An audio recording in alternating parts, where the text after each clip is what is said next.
Vamos começar então? Em nome do Pai, do Filho e do Espírito Santo. Amém. Queria que, nesse instante, nós nos colocássemos na presença da Santíssima Trindade, nesse centro de amor, de acolhida, nesse lugar de misericórdia, para que nós, nesse momento, estejamos nesta presença e também tomemos consciência sobre como nós estamos. Às vezes a gente passa o nosso dia tão corrido no automático, ou envolvidos por tantas demandas, e muitas vezes nós nem sabemos como nós estamos.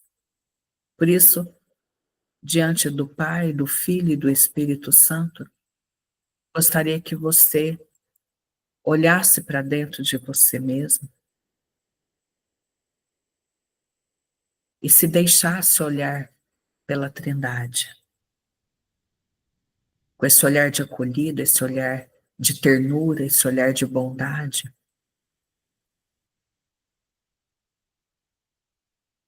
E que todas nós estejamos nesse lugar de intimidade, nesse lugar onde nós podemos nos conhecer, podemos partilhar a nossa vida, podemos também compreender melhor sobre a vida interior, sobre o autoconhecimento. Pai, em nome de Jesus, nós clamamos o Teu Espírito Santo sobre essa nossa reunião, esse nosso momento de aprofundarmos no autoconhecimento. Que o Senhor envie o Teu Espírito Santo sobre nós, a nos conduzir, nos orientar. Que essa reunião seja inspirada, seja conduzida pelo Teu Espírito Santo. Amém. Em nome do Pai, do Filho e do Espírito Santo. Amém. Boa noite, Laís. Boa noite, Ângela, Dani. Boa noite, irmã Denise. Tudo bem? Mais ou menos. Não estou indo nada bem. Não? Está piorando. De saúde? Daquela coisa que eu tive. Nossa! O que será? O que aconteceu? Nenhum médico sabe ainda. Você está sentindo dor? Dor e sangramento agora. Nossa, você mudou de médico ou não? Tá no Não, mesmo? continuei no mesmo. Até quarta passada eu fui, não me deu alta, que está descobrindo o que me deu para fazer o exame de novo. Nossa, não, vamos rezar para Deus mostrar. Meu sobrinho teve pneumonia também. Ah, meu Deus. Esse tempo agora, né? Nossa Senhora. Sim. Acaba dando muito esse tipo de coisa, né? Mas vamos rezar, sim. Vou pedir para os irmãos aqui também para a gente rezar. Tá bom? Vamos lá, então, começar a nossa reunião. Nós continuando, né? Nós vamos continuar o tratado, né? Não sei se dá para ver, que é branquinho, né? Tratado da alma feminina. E nós vamos para o... Peraí, deixa eu permitir aqui. Nós estamos no 1.5, que é o encontro com a verdade. E nós vamos começar falando um pouco, né, daquelas três palavras de Santo Agostinho: conhece-te, aceita-te e supera-te. Então, o que é a santidade? A santidade é um fruto maduro da vida espiritual. Mas para viver essa santidade, né, precisa da humildade. E a humildade, ela acontece como? Ver a minha própria verdade. A humildade, às vezes a gente pensa, a pessoa humilde é aquela pessoa simples, aquela pessoa assim, que aceita tudo. Não, a humildade, ela não é isso, não é simplicidade, não é aceitar tudo. A humildade é o saber quem eu sou de verdade. Né? Por isso que Santa Teresa fala, a humildade é a verdade. E aí a gente vai ver o que Santo Agostinho fala, né? Conhecer, aceitar e superar. Então, nós estamos nesse processo de autoconhecimento. Acho que todas nós aqui buscamos isso na nossa caminhada. Esse autoconhecimento, saber quem eu sou, para quê? Para eu melhorar nas minhas relações, melhorar comigo, melhorar com Deus e tal. Então, eu busco esse conhecimento. E eu busco, a partir do autoconhecimento, uma aceitação de quem eu sou. Mas em vista do quê? De uma superação.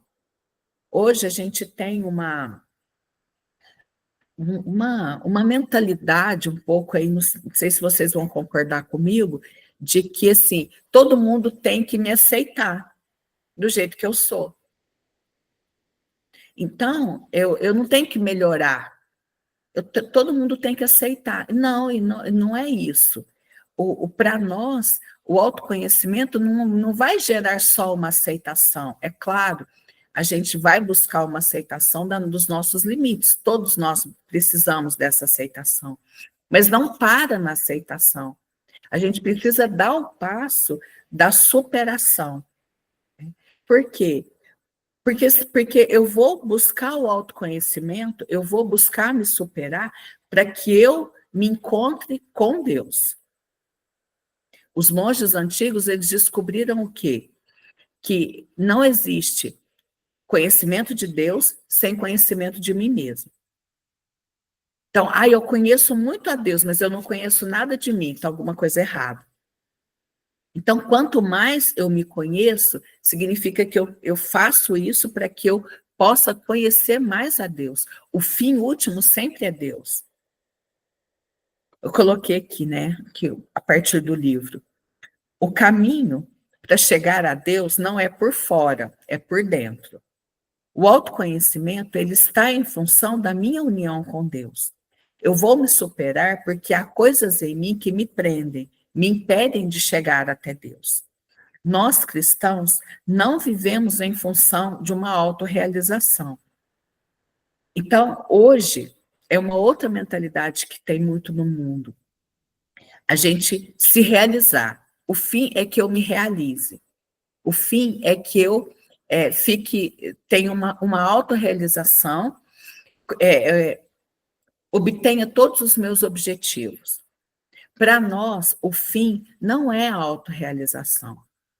O fim é a santidade. O fim é o meu encontro com Deus.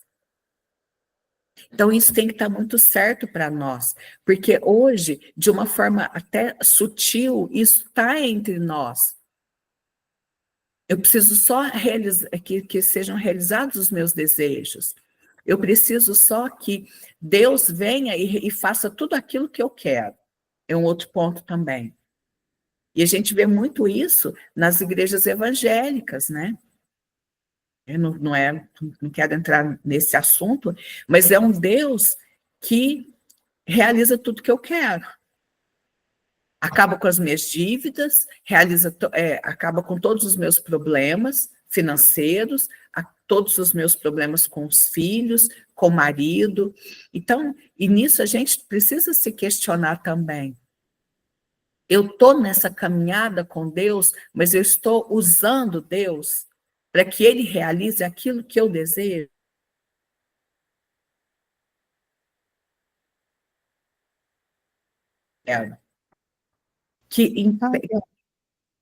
Que faz com que a minha vida seja sempre tranquila. Então, por que eu estou nessa caminhada com Deus?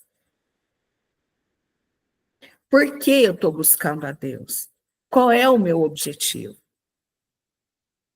Quanto mais livre eu sou, mais eu estou presente a mim mesmo, consciente do que eu estou fazendo, do porquê estou fazendo. Esse é um ponto que eu quero trabalhar com vocês agora, né? A partir dessa questão.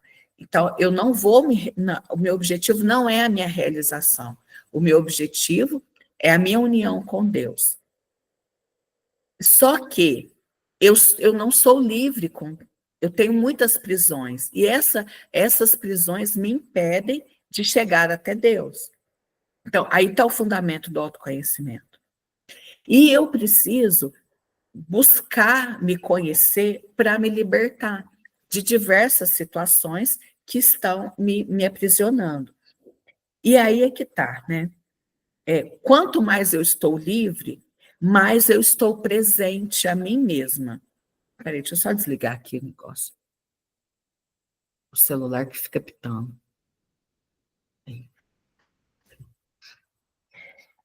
Então, eu não sei se vocês já tiveram essa sensação, eu acredito que sim, que às vezes a gente tem atitudes que a gente não está consciente. Por que eu fiz? Por que eu agi daquela forma? Eu estava realmente consciente daquilo? Do porquê eu estou fazendo aquilo? Aquela caridade que eu faço, ela é caridade mesmo?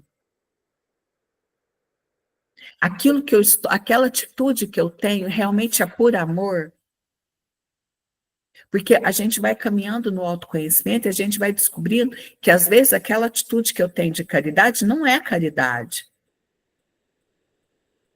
Às vezes ela é uma busca de uma gratificação.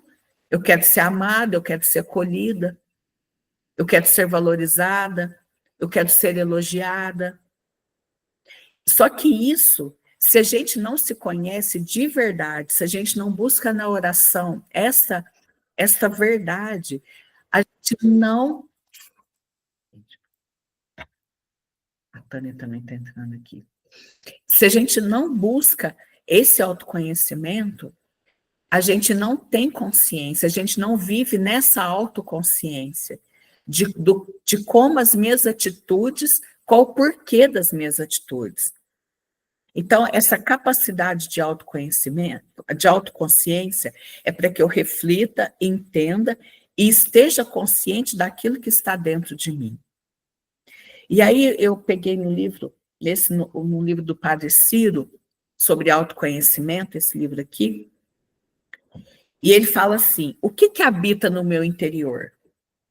Que então tá bom, a gente precisa se conhecer, a gente precisa saber porquê das minhas atitudes, o que está me movendo. Mas o que está dentro de mim? O que habita o meu interior? E aí eu coloquei alguns pontos aqui que eu acredito que vai ajudar vocês. No nosso interior, no meu interior, habita dúvidas e medos, muitas vezes sobre a minha identidade. Quem eu sou? O que eu estou fazendo? Será que aquilo que as pessoas veem é quem eu sou de verdade? Já tiveram aquela sensação de que, nossa, parece que as pessoas não sabem quem eu sou de verdade? Ou aquela sensação de que nem eu sei quem eu sou de verdade? Outra coisa que habita no nosso interior, emoções desagradáveis, ansiedade, raiva, ressentimento, culpa, depressão. Tudo isso também habita dentro de nós. Né? Eu quero dar uma atenção aqui para a culpa. Né? Esses dias eu tenho atendido muitas pessoas que têm falado muito de culpa. Quantas vezes as pessoas vivem com esse sentimento de uma culpa que nem existe na realidade. Eu me sinto culpada por situações que não são reais e eu nem sou culpada daquilo. E essa culpa, ela está lá dentro de mim e muitas vezes me corroendo. O que mais habita o meu interior? Impulsos sexuais, agressividade, muitas vezes que eu não quero ter, eu não quero entrar em contato. Ressentimento em relação ao passado. Quantas vezes dentro de mim eu tenho situações, lembranças do passado que eu não quero ter. Vulnerabilidade e imaturidade em relação ao passado, em relação ao presente. Quantas situações acontecem que eu penso assim, nossa, né, pegar a Cida aí de exemplo. A Cida olha e fala assim, gente, eu tive uma atitude Nossa, mas será que uma mulher da minha idade não combina ter uma atitude como essa? Ou eu olho para mim e falo assim, nossa, eu tenho 46 anos, mas tive uma atitude tão infantil, tive uma atitude tão adolescente.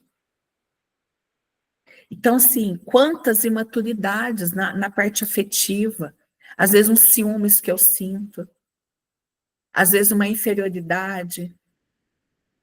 Então, eu estou vendo todo mundo elogiar uma pessoa e eu falo, nossa, eu me sinto tão rebaixada, eu me sinto tão inferior. Quantas vezes eu me sinto vulnerável? E um ponto, né, a Laís está aí, está passando, né, por essa dificuldade com a saúde. Quantas vezes a gente sente essa vulnerabilidade quando a gente está doente? Quando a gente tem que depender do outro. É tão difícil, né? Eu senti que eu estou na mão do outro. Eu senti que eu tenho que ser cuidada. E às vezes eu não sei ser cuidada. Então, quantas vulnerabilidades também existem dentro de nós? E há também elementos externos que nos influenciam, que nos afligem, que traz para nós muitos sentimentos. Por exemplo, situações em que me sinto exposta.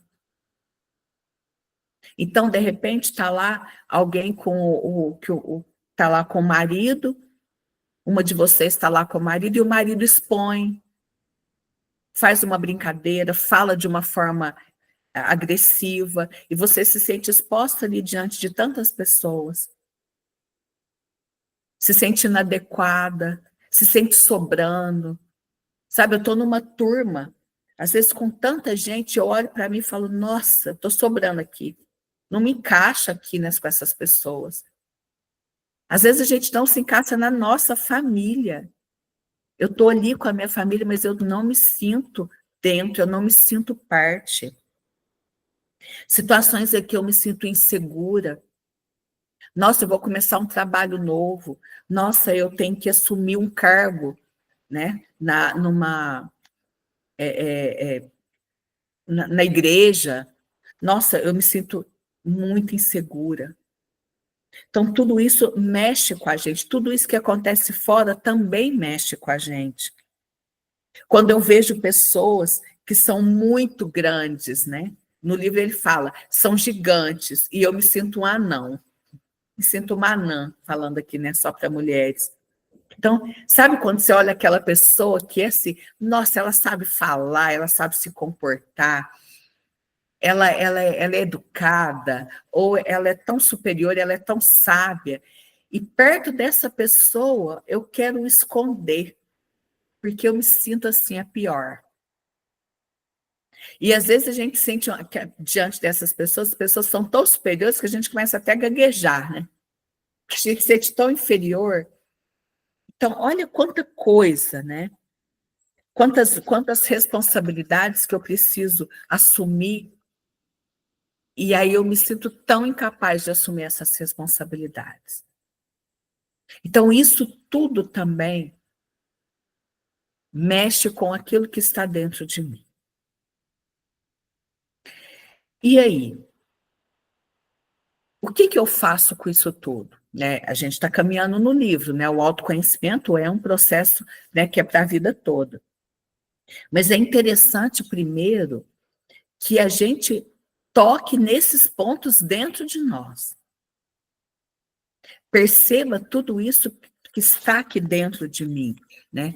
Tudo aquilo que eu não aceito, tudo aquilo que eu não gosto em mim, tudo aquilo que é imaturo, tudo aquilo que me deixa vulnerável, as minhas inseguranças, as minhas feridas do passado, elas primeiro precisam ser nomeadas. E aqui eu achei interessante uma frase que a Larissa coloca. Aceitar a verdade é conhecer e aceitar quem você é, sem impor sobre si uma roupa que não lhe cabe, uma vida que não é sua ou um caminho que não é o seu. Por isso é importante que você saiba florescer onde Deus a plantou. Então, diante de tudo isso que está dentro de mim, eu preciso aceitar. Eu não vou excluir, eu não vou jogar fora. A nossa tendência é essa. Tem coisas que eu quero esconder de mim mesma, não é nem do outro. Nossa, isso aqui eu não queria que ninguém soubesse. Mas tem coisas que nem eu quero que eu saiba.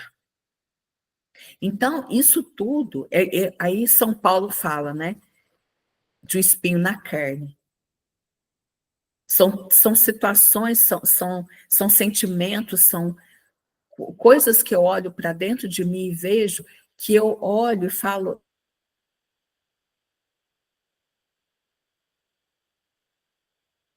Então, o caminho parou aí? Vocês estão me ouvindo? Estão ouvindo? Então, porque falou aqui que a internet estava ruim. Então, esse ponto eu vou aceitar, tudo isso eu vou aceitar, porque se eu não aceito, eu nunca vou caminhar para uma superação. A gente está no aceita ainda, a gente nem foi para o supera-te. Então, aceitar a verdade é conhecer e aceitar quem você é, sem pôr sobre si uma roupa que não lhe cabe. Aqui eu fiquei pensando, quantas vezes a gente usa um sapato apertado, ou uma roupa, ou tá larga demais, ou tá apertada demais. A gente fica confortável? Não. Causa um desconforto em nós. E muitas vezes a gente quer usar uma roupa que não é nossa. Nossa, eu achei isso muito interessante. Eu quero uma vida que não é a minha, um caminho que não é o meu. E aí ela fala, né? É importante que eu floresça onde Deus plantou.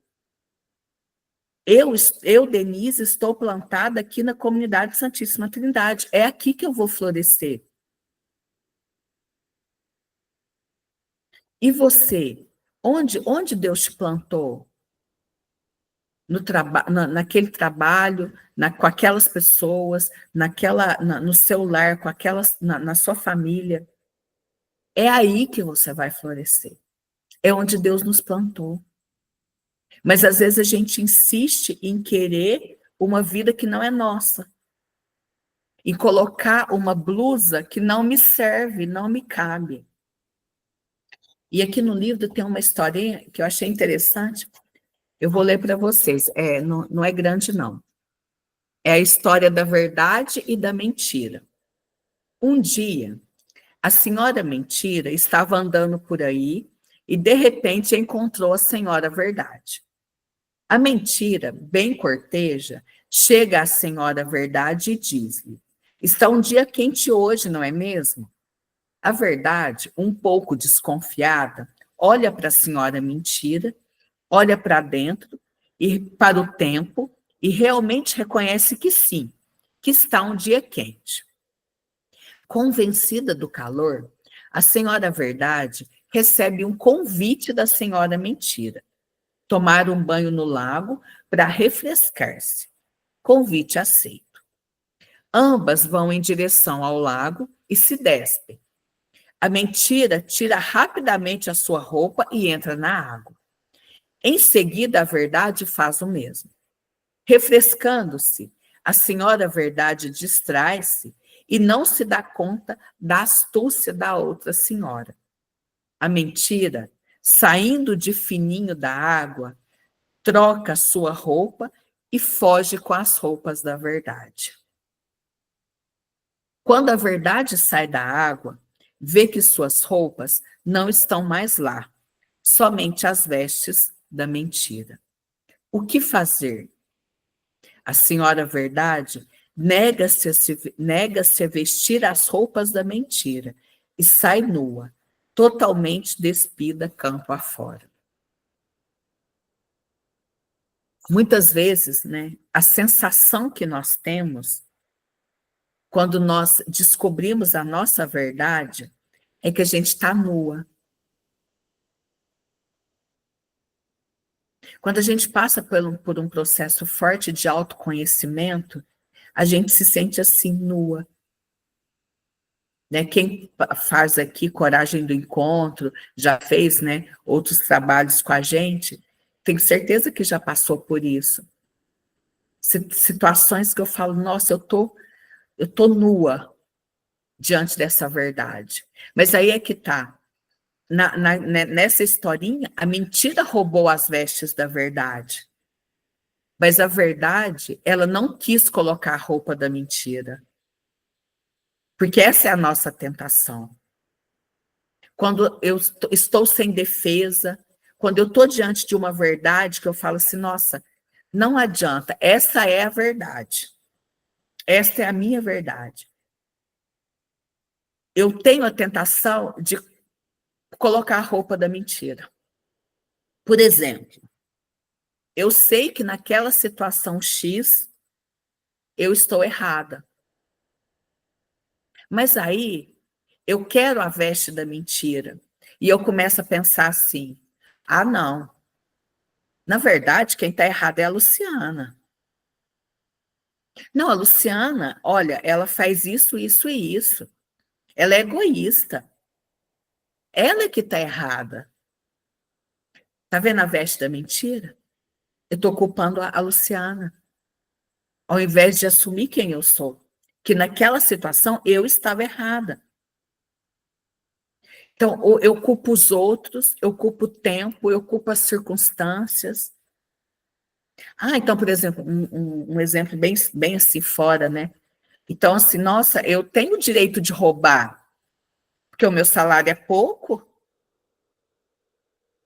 o que eu ganho não tá, então eu tenho direito de roubar. Peraí, eu tenho direito, né? Eu tenho que assumir, o meu salário é pouco. O que eu tenho, não tem, o que eu ganho não dá para eu comprar o que eu quero. Só que eu vou vestir a veste da mentira e vou falar assim, não, eu posso desviar um dinheirinho ali, ó, na minha malharia. Eu posso fazer uma coisa ali por fora. Eu estou vestindo a veste da mentira. E aí é uma grande tentação. A gente jogar a culpa nas pessoas, a gente jogar a culpa nas circunstâncias. E a verdade é assim mesmo. Ela é crua, ela é dura, ela dói. Dói em ver muitas vezes quem eu sou. E aí eu uso a veste da mentira para quê? Para mostrar para o outro? Para parecer que eu sou outra pessoa? Porque, por exemplo, muitas vezes, diante de uma situação, eu vou denegrir o meu marido só porque eu estou mal, eu estou me sentindo humilhada, eu estou me sentindo mal, mas aí eu tenho que ir diante do outro e falar mal dele. Eu estou usando a veste da mentira. Vocês percebem que a gente faz isso sem perceber. Sem perceber, a gente pega a veste da mentira. Porque a gente, às vezes, não suporta estar nua. Estar nesta verdade que eu não quero aceitar. Porque permanecer na verdade não é fácil. Mas e aí? Nossa, então tá muito difícil, né? Como que eu vou ficar nessa verdade? Porque a gente pensa assim, nossa, mas aceitar, esse negócio de autoconhecimento, aceitar essa verdade, isso é muito difícil. Realmente é.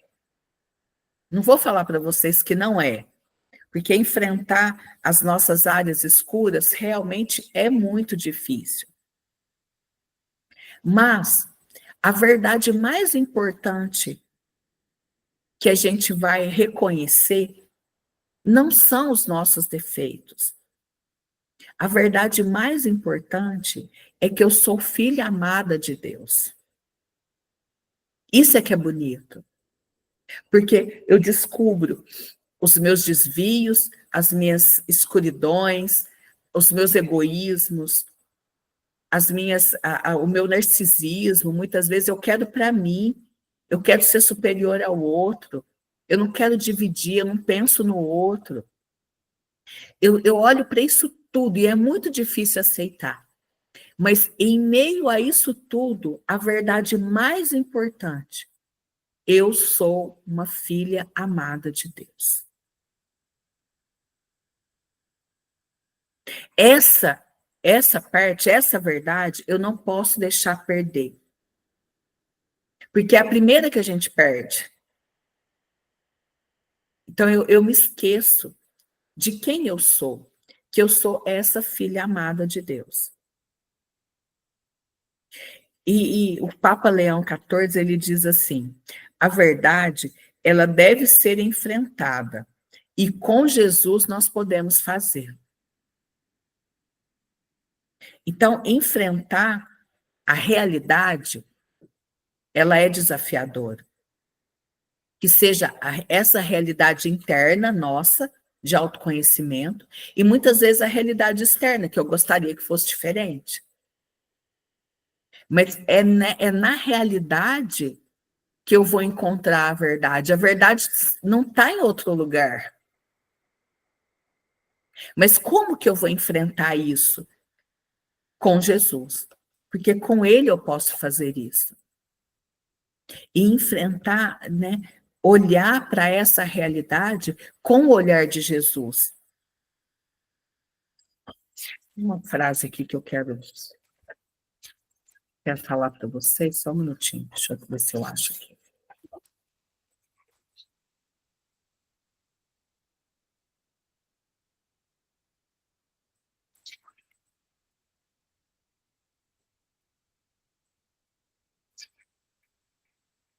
Perdi.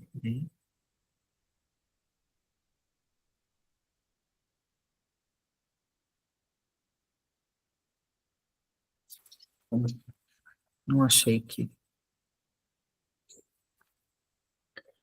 Mas, enfim, eu queria que vocês pensassem. Eu tenho consciência de que mesmo nesse processo de autoconhecimento, onde eu descubro tantas mentiras e sou convidada a me despir dessas mentiras, e me sinto nua e me sinto exposta, mesmo em meio a isso tudo, eu sou consciente de que eu sou uma filha amada de Deus. E outro ponto, qual mentira que eu quero usar para encobrir a verdade? Quais mentiras eu uso? E a Larissa, ela coloca aqui alguns propósitos para a gente fazer.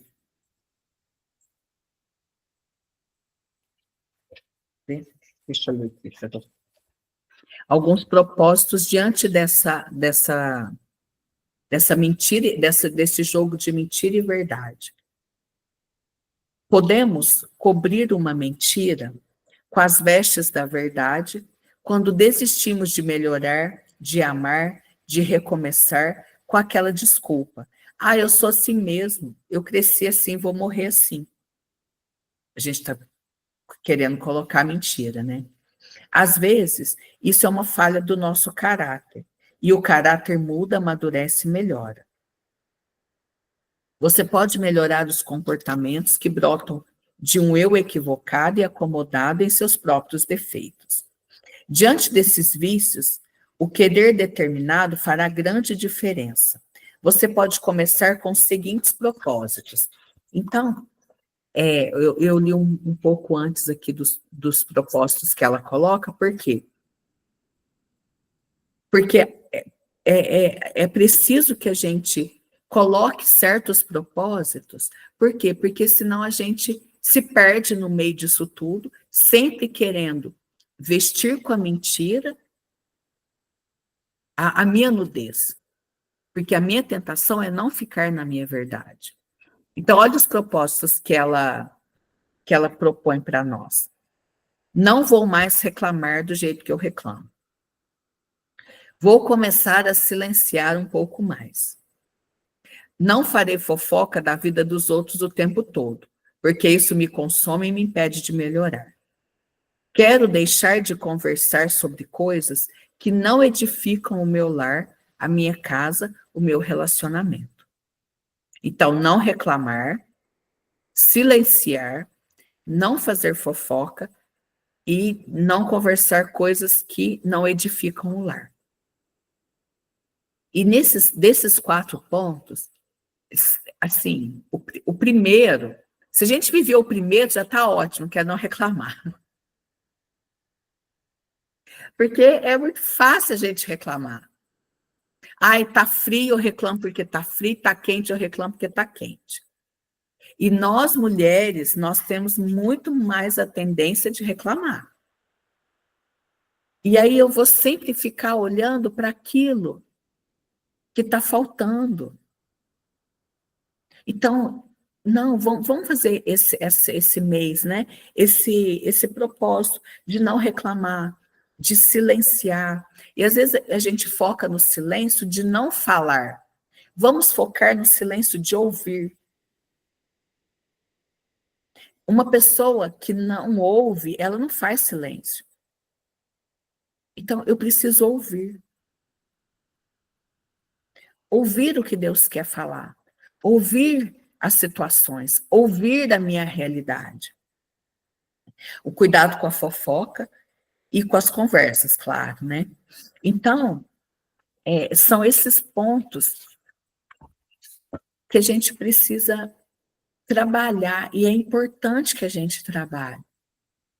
Encontrar aquilo que está dentro de mim de verdade. Mas para que no fim eu descubra quem eu sou, uma filha amada. E aí, diante de tudo isso, né, não esqueci que a gente está lá no conhece-te, aceita-te e o supera-te. Então, esses exercícios aqui que a autora do livro coloca, já são exercícios de superar. Né? Não reclamar já é um jeito de superar. Superar a minha insatisfação. Então, isso e os outros também. Então, eu vou olhar para a minha verdade, acolher a minha verdade, sair da tentação de me despir, de me vestir com a mentira, e a partir disso eu vou tentar superar. Como eu coloquei aqueles pontos, né? Superar a minha imaturidade, superar a minha raiva, superar o meu ressentimento, superar as minhas culpas, superar a minha depressão, superar aquilo que eu não aceito em mim. Mas eu preciso conhecer isso, para que eu aceite, e aí eu busque essa superação. E eu vou superar com Jesus, como falou o Papa aqui, né? Essa realidade, ela vai ser enfrentada com Jesus. Com Jesus nós podemos fazer isso.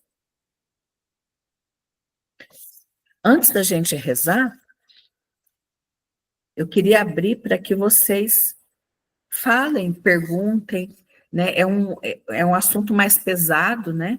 Não sei se ficou dúvida, se ficou claro, ou que se vocês queiram partilhar também alguma coisa, o que vocês pensam sobre isso, sobre o autoconhecimento, dúvidas que vocês têm, situações que vocês enfrentam, está aberto para que vocês falem.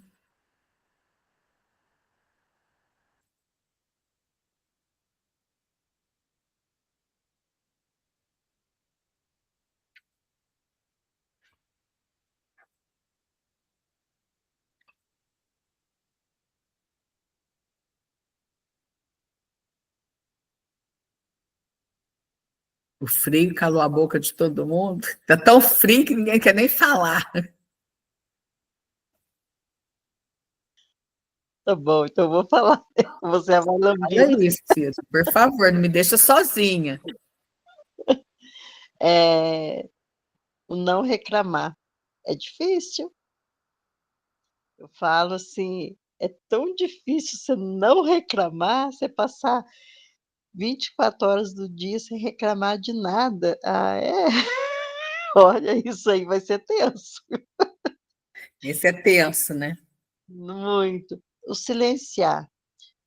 O silêncio, às vezes, é bom porque você engole certas coisas mas você tem que engolir e ficar quieto. Esse é o problema do silêncio.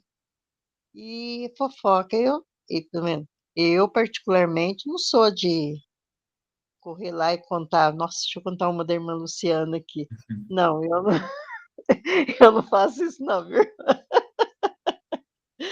É, não faço. Mas, assim, o silêncio também é difícil e o não reclamar. É um Uhum. propósito puxado esse mês, hein? Uhum. É isso. Puxado. Uhum.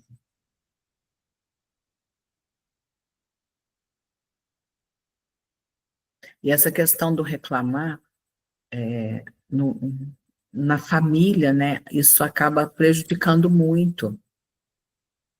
Então, assim, muitas pessoas chegam para falar, mas eu vou fazer tal coisa, mas, minha mãe está sempre insatisfeita, ela sempre fala que não está bom, né? Eu sei que não adianta, gente. Vocês querem que o marido de vocês ajude a lavar a louça, eles não vão lavar. Assim, é difícil ver um homem que vai lavar 100%. Eles não vão enxugar a pia igual a gente enxuga, enxugar os azulejos igual a gente enxuga. Às vezes tem um ou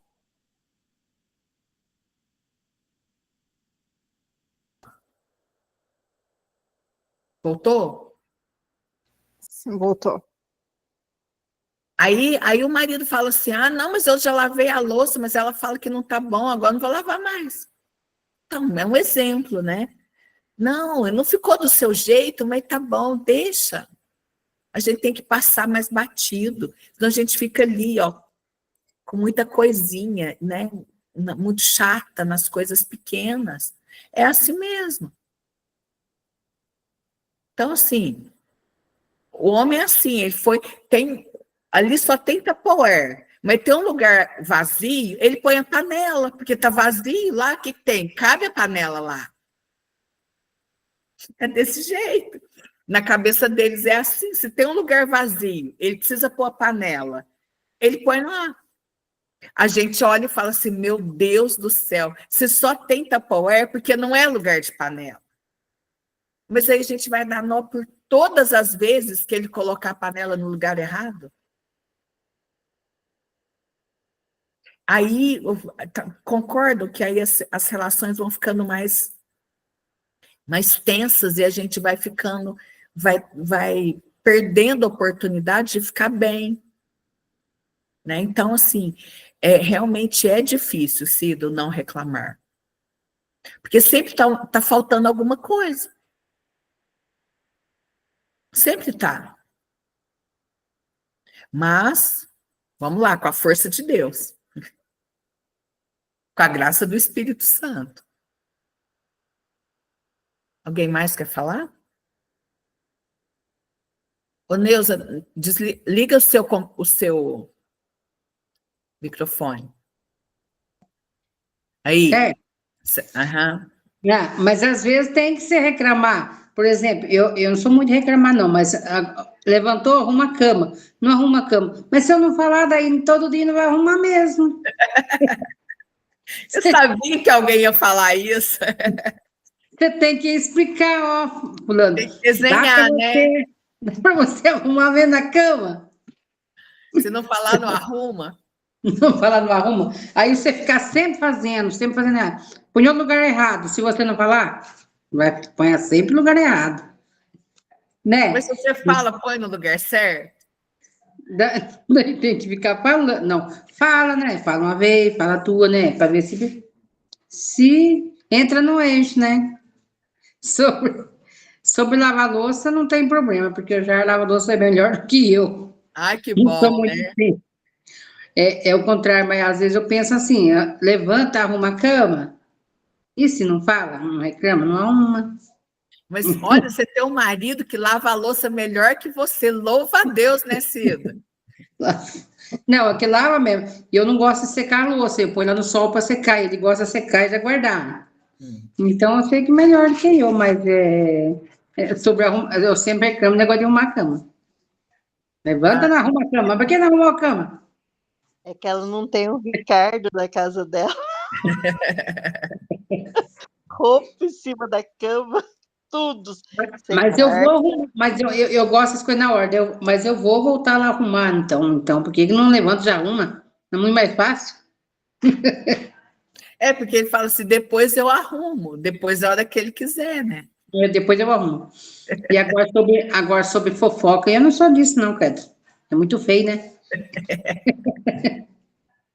Isso aí, tá certinho. É feio e perigoso. Feio e perigoso, muito. Né?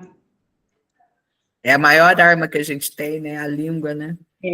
Eu acho que quem tem Deus de verdade no coração não faz isso. Muito Uhum. perigoso.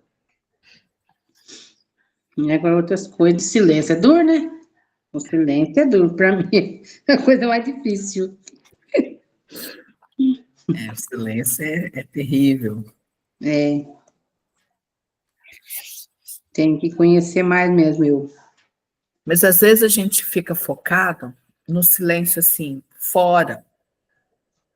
E assim, é importante quando eu peguei essa parte aqui do silêncio no livro, eu pensei num silêncio mais de, sabe, um silêncio de autoconsciência,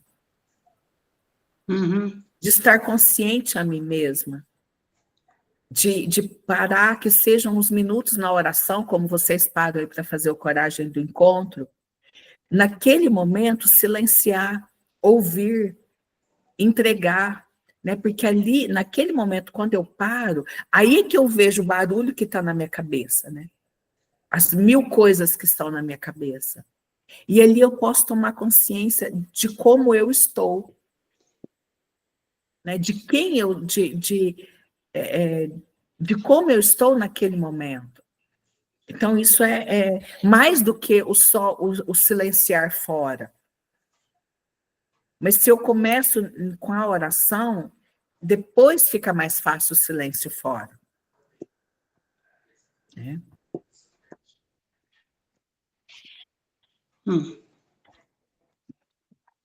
Alguém mais quer falar?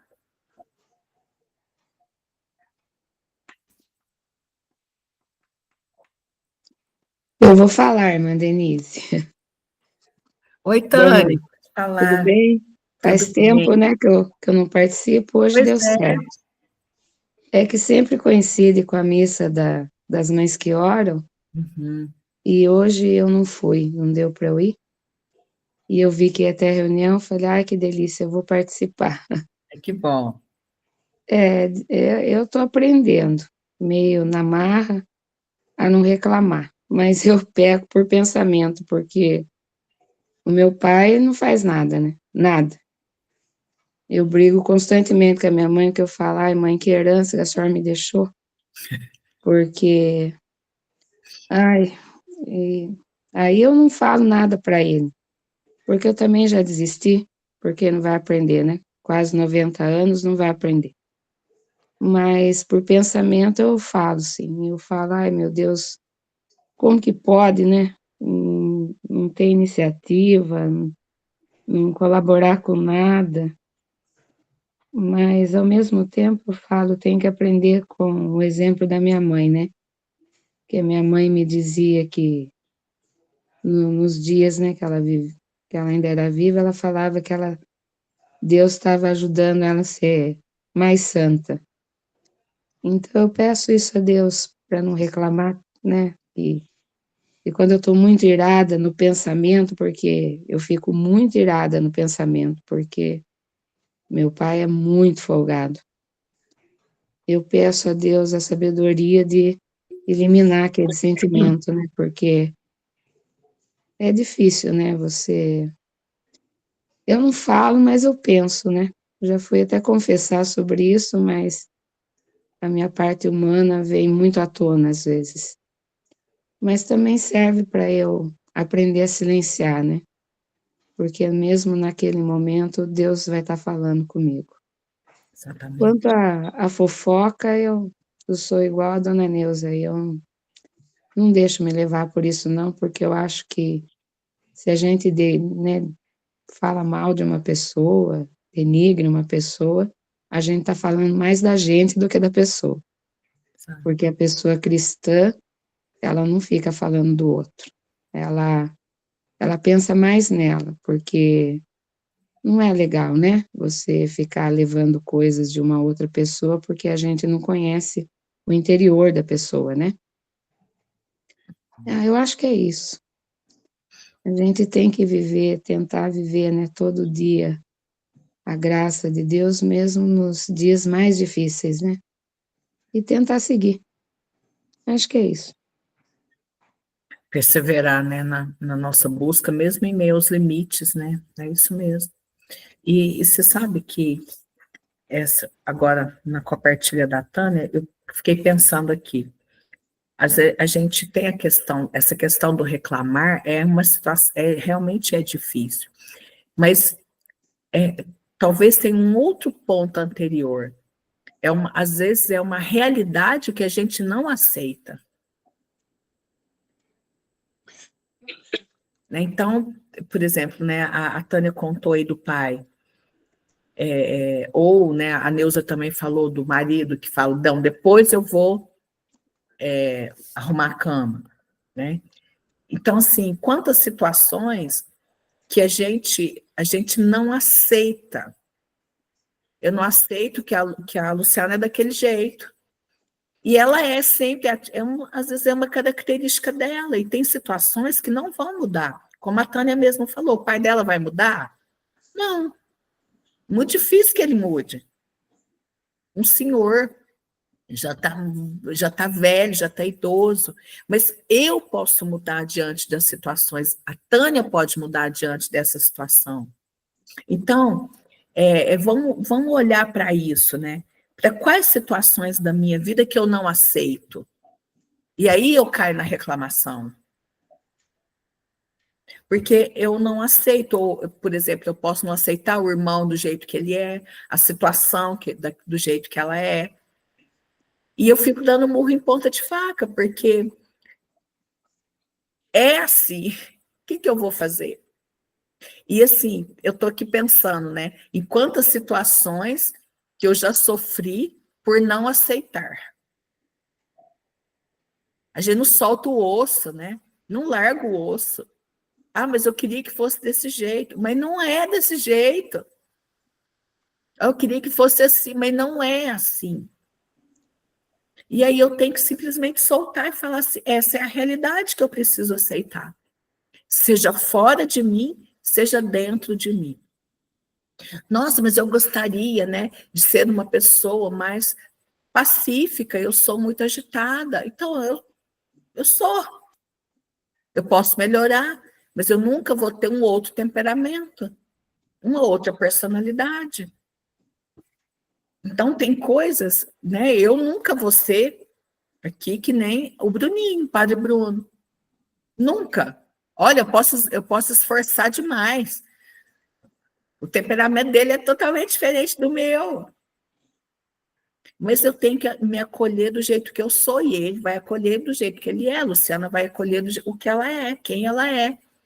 E assim, né? O Ricardinho vai fazer bagunça em cima deixar a cama bagunçada. Claro, você vai falar quando precisar. Mas assim, é dele.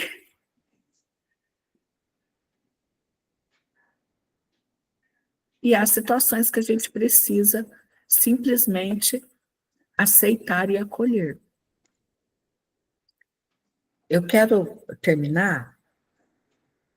Tem uma passagem que eu gosto muito, que é a passagem de Abraão, quando os 3 anjos visitam Abraão, e ali está a figura da Santíssima Trindade.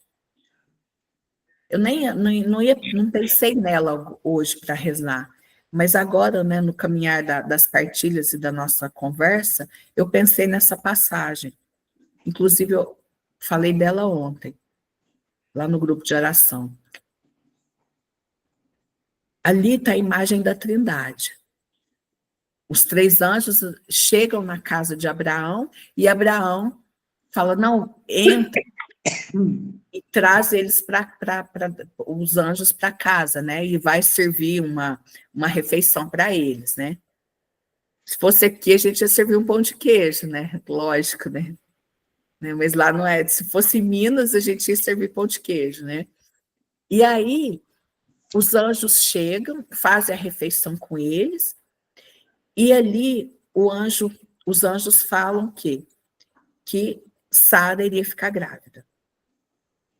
Eles deixam uma promessa.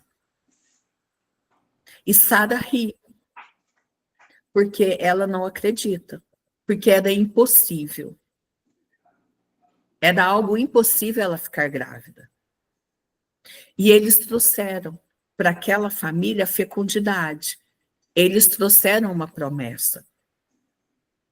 E hoje, a Trindade vem nos visitar. Todos os dias Deus vem nos visitar. Mas hoje, o que a Trindade vem trazer para nós? Deus nos visita nesta noite. Qual promessa Ele traz? Qual impossível Ele pode realizar na nossa vida? Então é o quê? É a graça de não reclamar, é a graça de acolher certas coisas dentro de mim que eu não quero acolher, é aceitar uma pessoa que eu não consigo aceitar, é superar o passado que ainda não é passado em mim, está presente ainda. Eu não sei, né, qual é a graça que você precisa, ou qual é a graça que a Trindade quer dar hoje nesta visita. Mas eu quis falar antes da gente rezar, para que vocês entendessem essa passagem bíblica, né? O que ela quis dizer, o simbolismo dela. Então, eu queria que vocês fechassem os olhos.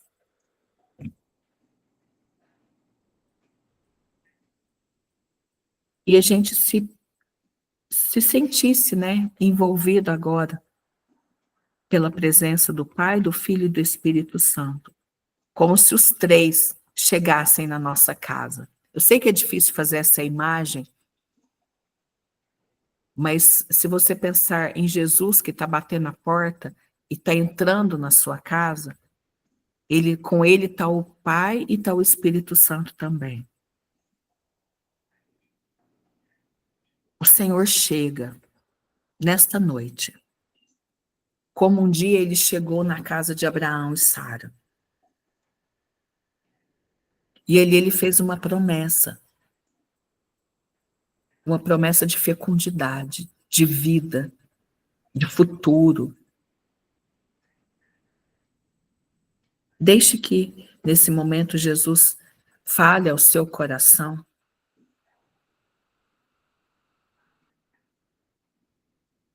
Qual a promessa que ele traz?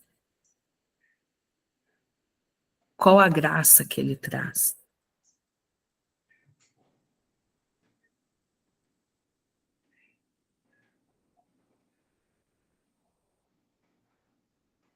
Ó Pai, em nome de Jesus e pela ação do Espírito Santo, nós queremos te acolher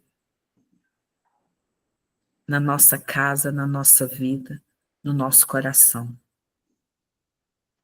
Diante de tudo aquilo que nós meditamos sobre a nossa verdade, sobre as nossas mentiras, sobre tantas coisas que habitam o nosso interior que nós não gostamos, não aceitamos, tantas coisas fora que também nós não aceitamos.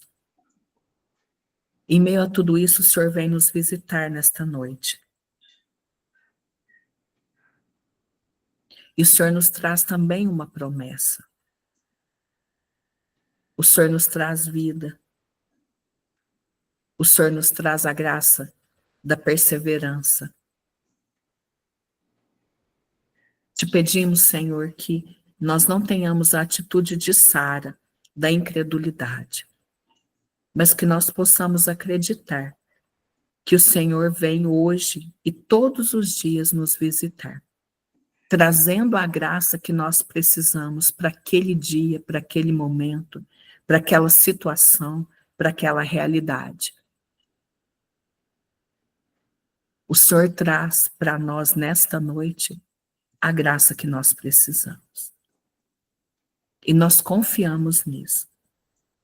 Nós queremos dar um passo na fé e acreditar que o Senhor traz uma promessa, uma graça que se cumpre nas nossas vidas.